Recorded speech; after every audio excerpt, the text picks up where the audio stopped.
Hi, very glad to see you on the channel. Before you start listening to the story, write in the comments whether you like the voice on the video.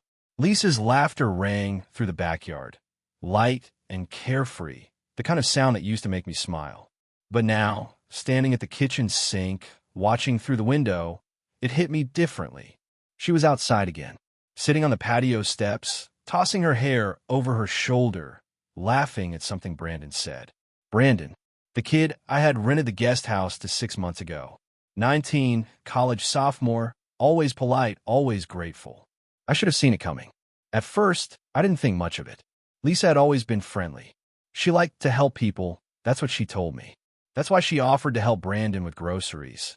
Why she invited him to stay for dinner when he was too busy to cook. But then she started lingering. If I needed her in the house, she was outside.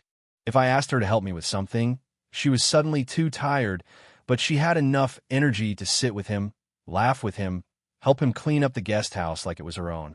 I clenched my jaw, gripping the edge of the counter. I wasn't stupid. She had changed. It wasn't just the way she ignored me. It was how she looked at me now, like I was a burden.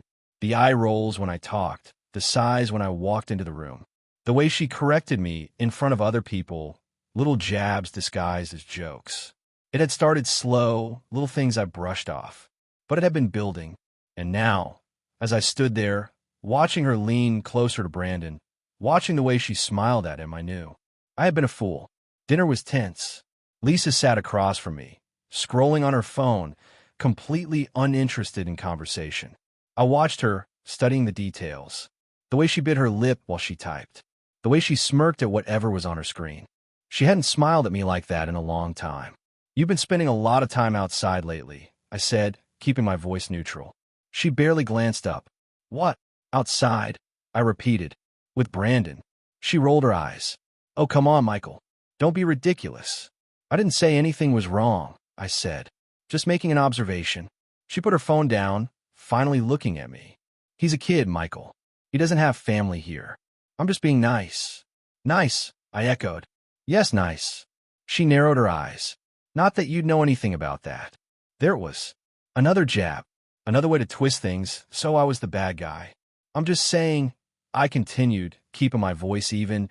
It's a little weird how much time you spend with him. She leaned back in her chair, crossing her arms. Oh, so now I can't talk to people? I can't have friends? You know what your problem is? You're insecure. I let out a short laugh. Yeah, she snapped. You're paranoid, and you hate the idea of me having a life outside of you. I stared at her for a long moment. She was confident. Too confident.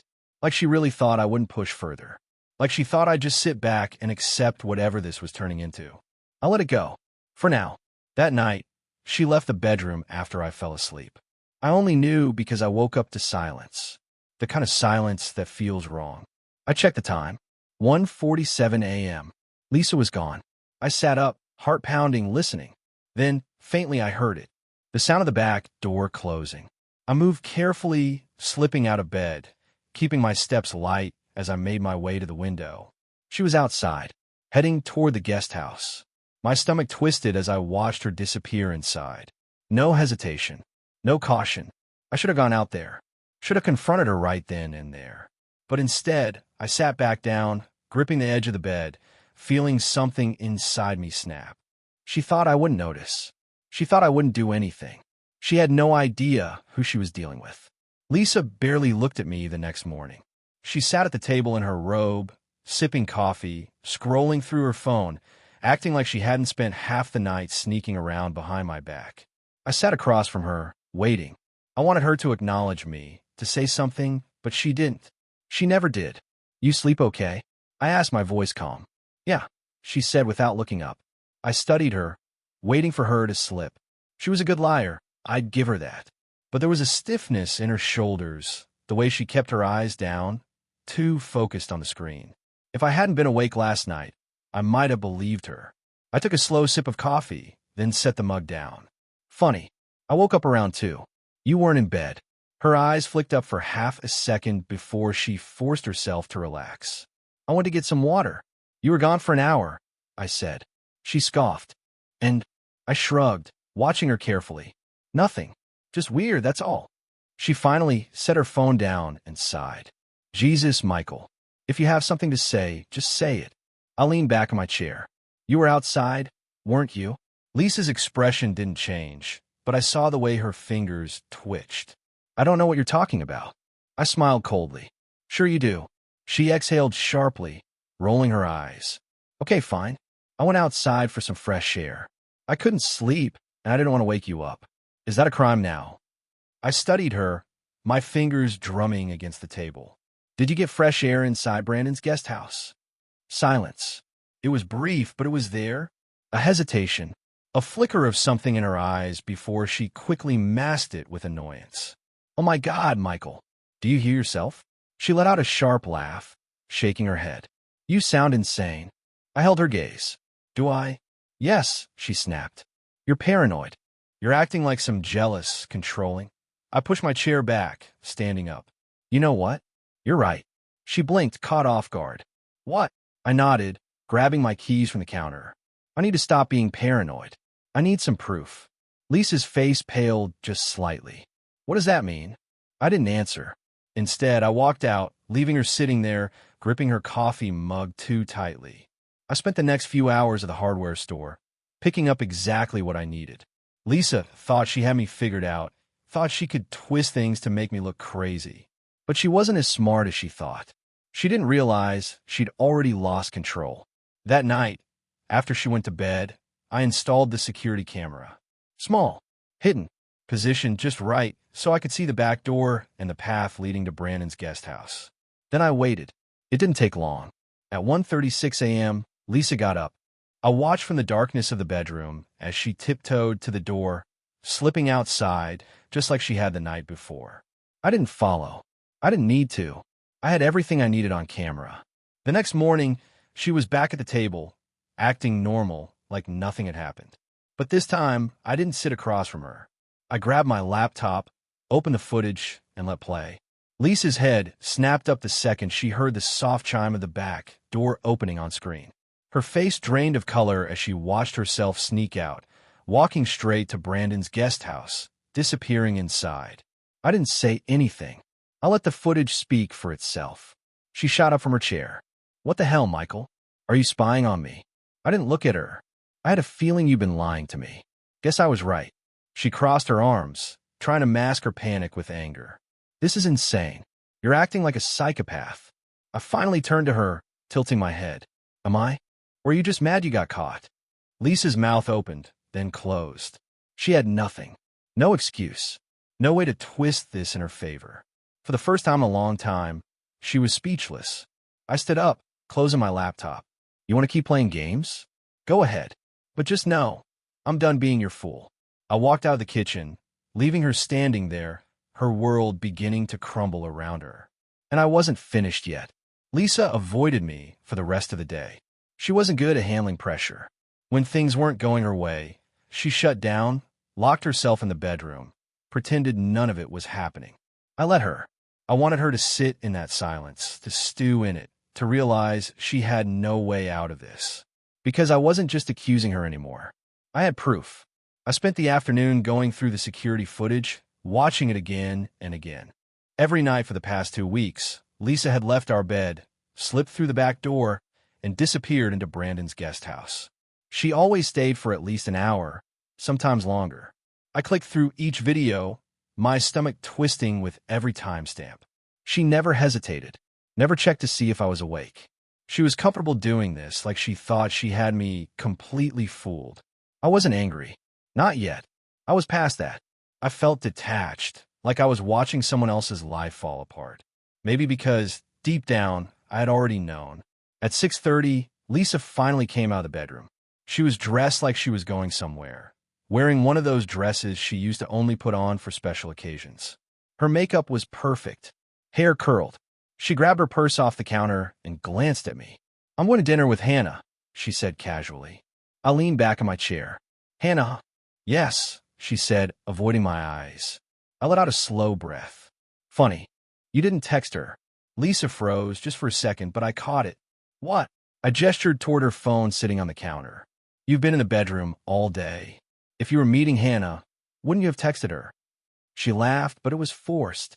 Oh my God, Michael, do you hear yourself? I nodded, loud and clear. She grabbed her phone, shoving it into her bag. You know what? Believe whatever you want.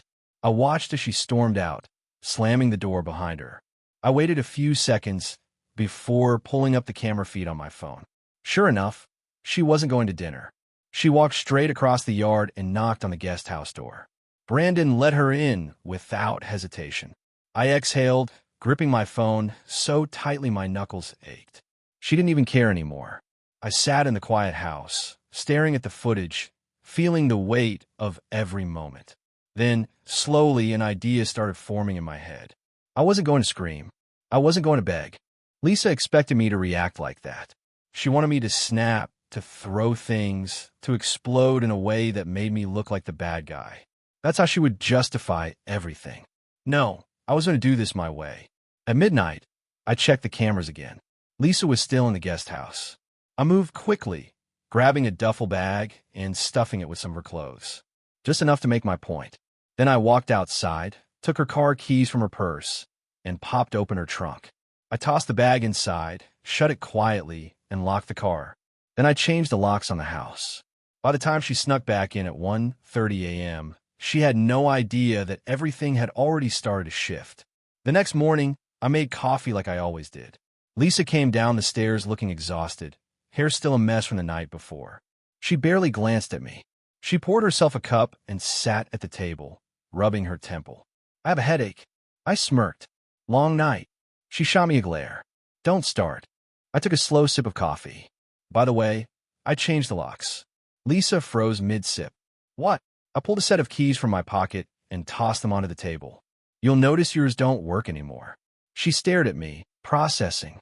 Then she laughed, shaking her head. You're joking. Nope. She let out a scoff. This is pathetic. Do you really think this is going to fix anything? I tilted my head. Who said I'm trying to fix anything? Her face darkened. Michael, I live here. Not anymore, I said. She stood up so fast the chair scraped against the floor. You don't get to decide that. Actually, I do, I said. My name is on the lease. Mine alone. Her mouth opened, then closed. She hadn't expected that. You can grab your stuff from the trunk, I added. I packed a bag for you. Lisa's entire body tensed. You're insane. I smiled. And you're out of time. She was breathing hard now, gripping the edge of the table. I'm pregnant. The words hung between us, sharp and calculated. I didn't flinch. That's so. She straightened, smoothing her dress. Yes. I exhaled, nodding slowly. All right. She blinked. All right. Yeah, I said, pulling a folded paper from my pocket. Then you won't mind taking this. I slid the envelope across the table. Lisa hesitated before picking it up. She pulled out the paper, scanning it, her face going pale. A paternity test? I leaned back. If it's mine, I'll take responsibility. But we both know it isn't. She slammed the paper down. How dare you? I smiled. You gave me plenty of reasons. She was shaking now, her entire facade crumbling. She wasn't in control anymore. She had lost. I stood up, grabbing my keys. Now, I have some papers to file. She swallowed hard. Papers. I met her eyes. Divorce. Lisa's breath hitched, but I didn't stay to hear her response. I walked out, feeling lighter than I had in years. She was someone else's problem now. Lisa was still standing in the kitchen when I drove away. I didn't need to see her face to know what she looked like. Eyes wide, breath shaky, hands trembling as she tried to find a way to spin this in her favor. That was her talent. She never admitted fault, never took responsibility. She rewrote reality in her head until she became the victim, the misunderstood wife who had been treated unfairly. But this time, there was no rewriting it. This time, I had taken control. I drove straight to my lawyer's office, gripping the wheel tightly, my mind already racing ahead. Divorce papers needed to be filed immediately. I wanted everything locked down before Lisa had a chance to play dirty. Michael, you sure you want to move this fast? My lawyer, David, asked as he scanned the paperwork. Once this is filed, there's no going back. I let out a slow breath.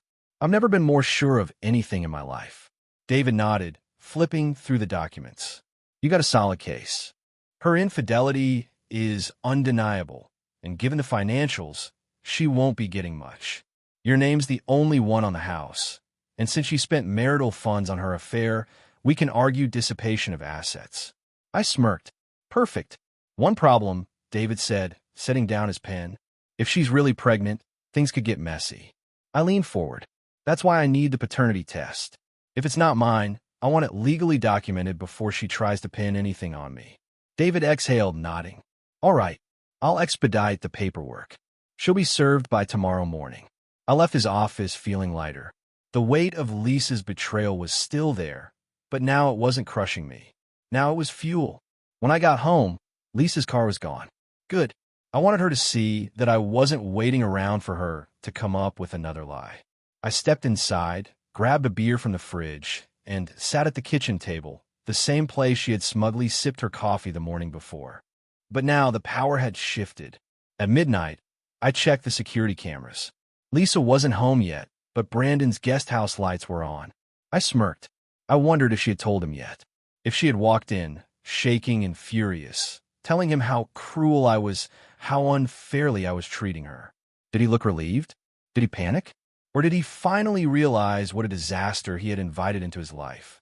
At 2 a.m., Lisa's car pulled into the driveway. She sat there for a long time, probably working through every scenario, trying to come up with the perfect approach to manipulate me. Eventually, she stepped out, moving cautiously toward the front door. She pulled out her keys, but when she tried to unlock the door, nothing happened. I watched through the window as she tried again, then again. Finally, she let out a frustrated noise and knocked. I didn't move. Michael, she hissed. Let me in. I took a sip of my beer, leaned back in my chair, and let her knock. Michael, stop being ridiculous. I waited another full minute before standing up and walking to the door. I unlocked it, but I didn't open it all the way. Just enough for her to see my face.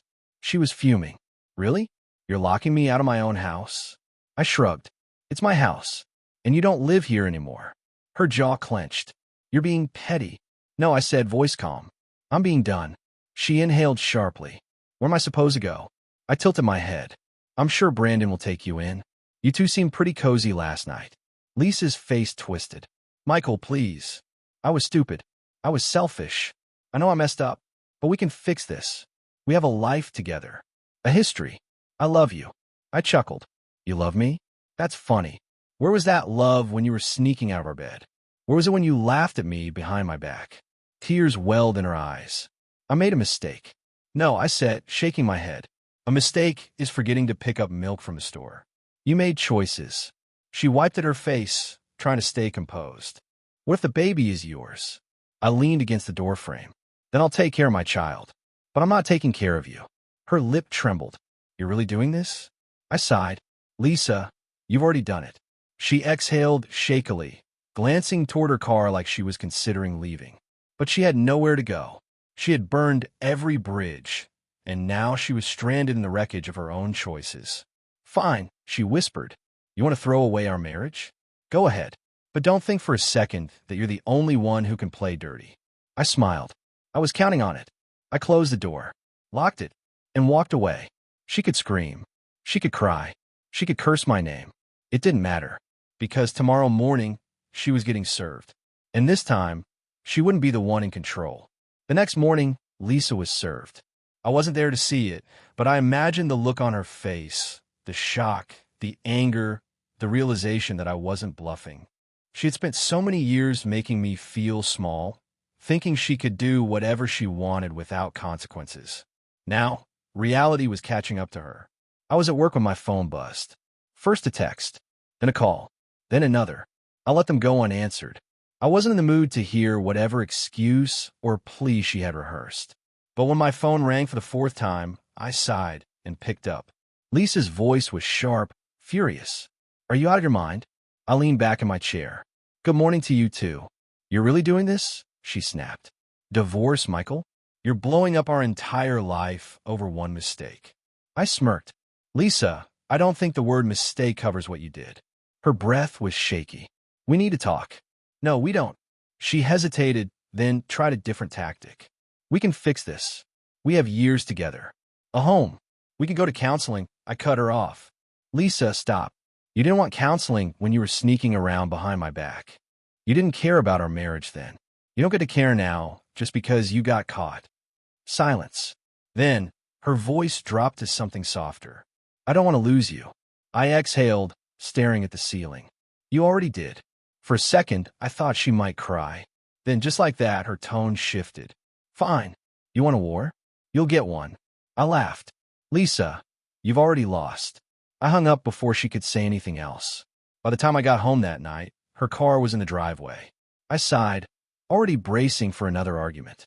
I stepped inside, and there she was, standing in the living room, arms crossed, eyes red but still filled with that sharp, calculating glint. She had been crying, but not because she was sad, because she was losing. She took a deep breath. Michael, please. Can we talk like adults? I shut the door behind me and set my keys down. Go ahead. She licked her lips, choosing her words carefully. I know I hurt you. I know I messed up, but you're being cruel. You won't even give me a chance to explain. I tilted my head. Explain what? How you lied to me. How you humiliated me. How you spent months crawling into some college kid's bed while I slept alone. Her eyes flashed with guilt, but she pressed on. I don't love him. I let out a short laugh. Oh, I know. You don't love anyone but yourself. She flinched. That's not fair, isn't it? I stepped closer, my voice steady. Lisa, tell me something. When you were sneaking out at night, did you ever think about me? Did you ever think about what it would do to me? Or did you just assume I'd be too much of a pushover to ever do anything about it? Her face crumbled. I nodded. That's what I thought. She wiped at her face, forcing herself to stay composed. Michael, I'm pregnant. I sighed. And I already told you. I'll take care of my child if it's mine. But I'm not taking care of you. Tears welled in her eyes. You're just throwing me away? I folded my arms. You threw yourself away the second you walked into Brandon's guest house. She inhaled shakily, then exhaled. You don't have to do this. I met her eyes. Yes, I do. Lisa swallowed hard, gripping the back of the couch like it was the only thing holding her up. What am I supposed to do? I shrugged. That's not my problem anymore. She looked at me for a long time, waiting for me to break, to soften, to give her another chance. But I didn't. I was done. She let out a bitter laugh. You're really serious about this? Dead serious. Her jaw tightened. Fine. She turned on her heel, storming toward the door. But just before she stepped out, she paused. You're making a mistake. I smirked. I made a mistake marrying you, but I'm fixing it now. She slammed the door behind her. I exhaled, running a hand through my hair. For the first time in years, the house was quiet. The silence after Lisa left was heavy. Not the kind that felt peaceful, but the kind that carried the weight of a storm that had finally passed. I stood in the empty living room, listening to nothing. No footsteps, no sighs of disapproval, no passive-aggressive remarks as she scrolled through her phone. Just silence. I should have felt relief. Maybe part of me did. But there was still an anger in me, deep and pulsing, a fire that had been building for months. This wasn't just about Lisa cheating. It was about every moment she had spent making me feel like I wasn't enough. Like I was lucky she had settled for me. Like I should be grateful to be tolerated. She had spent so much time trying to break me down, but in the end, she was the one crawling away with nothing. The next morning, I woke up alone. It was strange. No Lisa next to me, no sound of her shower running, no scent of her perfume lingering in the air. Just me, my bed, and a house that no longer felt like a battlefield.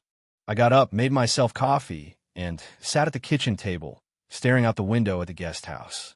Brandon, the kid, had been quiet. I hadn't seen him since Lisa left last night, but I knew he was still here. His car was parked in the driveway. He was probably waiting, hoping I wouldn't come knocking, hoping Lisa would smooth things over and handle a mess for him. Not a chance. I grabbed my phone and sent a simple text to my lawyer. I want him out today. Less than an hour later, I was at the guest house door. I didn't knock. I just walked in. The lock was mine, the lease was mine, and the idiot standing in the middle of the living room, shirtless and looking half asleep, was still on my property. Brandon blinked at me, clearly not expecting to see me. Oh, hey, Mun. I stared at him, expression blank. Pack your stuff. You're done here. He ran a hand through his messy hair. trying to play it cool. Listen, I don't want any trouble. Good, I cut in. Then leave. He hesitated, glancing around like he was trying to figure out his next move. Lisa, I laughed. A bitter, humorless sound. Lisa isn't going to help you. She has her own problems now. Brandon sighed, rubbing the back of his neck. Look, I didn't plan for any of this, all right? It just happened. I tilted my head. Did it? He shifted uncomfortably. We didn't mean to hurt you. I took a slow breath, clenching my jaw to keep from knocking him flat. Do you think that makes it better? He swallowed hard. No, then why are you still talking? Brandon's shoulders dropped in defeat. He knew he had no ground to stand on. He was a college kid who had made the worst mistake of his life, and now he had nowhere to go. Get your things, I said, voice low and steady. And don't come back. Brandon nodded quickly and rushed into the bedroom, grabbing his belongings as fast as he could. I watched as he shoved clothes into a duffel bag, grabbed his laptop, and did his best to avoid looking at me. Within minutes, he was at the door, keys in hand. I'm sorry, man, he muttered. I stepped closer, lowering my voice. Don't be sorry. Be gone. Brandon swallowed hard and nodded before stepping outside. I followed him, watching as he tossed his bag into his car. He hesitated, looking at his phone, probably debating whether to call Lisa. But then he seemed to realize there was no point. He started the engine, backed out of the driveway, and just like that, he was gone. I stood there for a long moment, staring at the empty space where his car had been. The guest house was vacant. Lisa was gone. I had won, but the fight wasn't over yet. The divorce process was already moving, but I needed to make sure Lisa had no way to twist things in her favor. I spent the rest of the day gathering everything I needed: bank statements, receipts, security footage. I wasn't just going to leave her. I was going to make sure she walked away with nothing. That night, Lisa called me. I let it ring. She texted. I ignored it. Then, finally, there was a knock at the door. I opened it to find her standing there, eyes tired, hair a mess, looking nothing like the perfect woman she had spent years pretending to be. Michael, she said quietly. I leaned against the doorframe, arms crossed. What do you want? She swallowed hard. Can we talk? No. Her lips parted slightly, like she couldn't believe I was actually shutting her out. Michael, please. I don't have anywhere to go. I tilted my head. Not my problem. She took a shaky breath. Brandon's gone. I smirked. Yeah, I made sure of that. Lisa looked down, her hands trembling. I messed up. I exhaled slowly. Yeah, you did. She hesitated, then stepped forward, reaching for my arm. We can fix this. I pulled back before she could touch me. There's nothing to fix, Lisa. Tears welled in her eyes. You don't mean that. I laughed coldly. You really think you still have control, don't you? You think if you cry enough, if you look pathetic enough, I'll just forget. Lisa wiped at her face, trying to hold herself together. I love you. I stared at her, expression unreadable. You don't love anyone but yourself. She let out a broken sob. Where am I supposed to go? I shrugged. That's up to you. Lisa's breath hitched. You don't care at all, do you? I met her eyes, my voice calm and final. Not anymore. She let out a trembling exhale, then nodded slowly. She stepped back, straightened her shoulders, and wiped the last of her tears away. Fine. She turned and walked away, disappearing into the night. I shut the door, locked it, and for the first time in years, I felt free. Lisa was out of my house, but she wasn't out of my life. Not yet. The divorce was still in motion, and if I had learned anything about her over the years, it was that she didn't lose gracefully. She would fight, twist the truth, and do whatever it took to make herself look like the victim. I wasn't going to let that happen. The next morning, I met with David, my lawyer. He was flipping through the paperwork, nodding as he skimmed over my case. You've done a hell of a job gathering evidence, he said. The security footage alone? That's gold. And since she used shared funds to support her affair, we can absolutely hit her with dissipation of assets. I smirked. She's not getting a dime. David exhaled, rubbing his jaw. She's gonna fight this, you know. Women like her don't just walk away. I leaned back in my chair. I'm counting on it. Lisa had already tried calling me 7 times that morning. When I ignored her, she started texting. First, it was apologies. Then it was bargaining. By the afternoon, She had switched to threats. You really think you're going to win? I'll tell everyone you were abusive. You're not as innocent as you think. I laughed when I read that last one. Classic Lisa. When manipulation failed, she resorted to lies. But this time I was ready. By evening, I got a call from David. She lawyered up, he said, and she's pushing for spousal support. I shook my head. She's out of her mind. Oh, it gets better, he continued.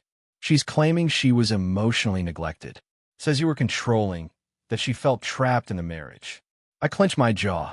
Trapped? She had an affair with the kid living in our backyard. Doesn't matter, David said. She's throwing everything at the wall, hoping something sticks. But with what we have on her, she's got no ground to stand on. I exhaled slowly, pinching the bridge of my nose. What's our next move? We keep pushing, he said. We file a motion to deny support, based on her infidelity and financial misconduct. If she keeps playing dirty, we counter with the footage, the bank statements, everything. She won't just lose, she'll walk away with nothing. I grinned. Perfect. A week later, we had our first meeting with both lawyers present. Lisa sat across from me in the conference room, wearing a dress that was too formal for a legal meeting, her makeup flawless, her hair styled like she thought she was walking into a high-profile interview. She looked good, but she also looked desperate. Her lawyer was a middle-aged man with an easy smile, but his eyes were sharp. My client is willing to negotiate, he started. She understands that mistakes were made, but she would like to settle amicably. David didn't even blink. My client is prepared to take this to court. And if we do, your client will be left with nothing. Lisa shot me a look, her expression flickering between anger and desperation. Michael, she said softly, can we talk? I folded my arms. We're talking now. She sighed. I don't want this to get ugly. I smirked. You should have thought about that before sneaking around behind my back. Her lawyer cleared his throat. Lisa is requesting a fair financial settlement. She contributed to the marriage, to the home. David slid a folder across the table. Bank statements. Every charge Lisa made while engaging in her affair. Dinners, gifts, hotel stays. All paid for with shared funds. Lisa's lawyer hesitated before flipping through the pages. His jaw tightened. This doesn't prove. David pushed another folder forward. Security footage. My client installed a camera after suspecting infidelity. These videos show Lisa leaving the house at all hours of the night and entering another man's residence. That man being the tenant they were renting to. Lisa's face went pale. Her lawyer shifted uncomfortably. David wasn't done. Furthermore, my client has filed a request for a paternity test. If Lisa's pregnancy is the result of the affair, my client will not be financially responsible for the child. Lisa clenched her fists. Michael, David ignored her. We're willing to waive all claims of financial compensation if Lisa agrees to the following terms. No spousal support. Immediate division of assets with my client retaining the house, and a signed affidavit stating that she engaged in infidelity. Lisa's lawyer sighed. You want her to sign a confession? David smiled. It's that, or we take this to court. And if we do, trust me, she won't like what happens. Lisa gritted her teeth. You're enjoying this, aren't you? I met her eyes, my voice calm. More than you know. Silence filled the room. Lisa shifted, looking at her lawyer, hoping for some kind of lifeline. But there was none. Finally, she exhaled sharply. Fine. David nodded. We'll have the papers drawn up by the end of the day. Lisa didn't look at me as she signed. She kept her eyes down, her hands trembling slightly. I wondered if she was thinking about how different things could have been. How, if she had just been honest, if she had just walked away instead of trying to play games, she might have left with some dignity. But that wasn't who Lisa was. She thought she could have everything, that she could treat me like garbage and still come out on top. She was wrong. When it was done, she stood up, her movement stiff. She hesitated, like she wanted to say something. But there was nothing left to say. She turned and walked out, heels clicking against the floor. David smirked. Well, that was satisfying. I exhaled, feeling something in me finally settle. Yeah, I said. It really was. And just like that, Lisa was out of my life for good. Thank you for listening to the end. I hope you enjoyed it very much. Don't forget to give a like and tell us in the comments what you would do in such a situation.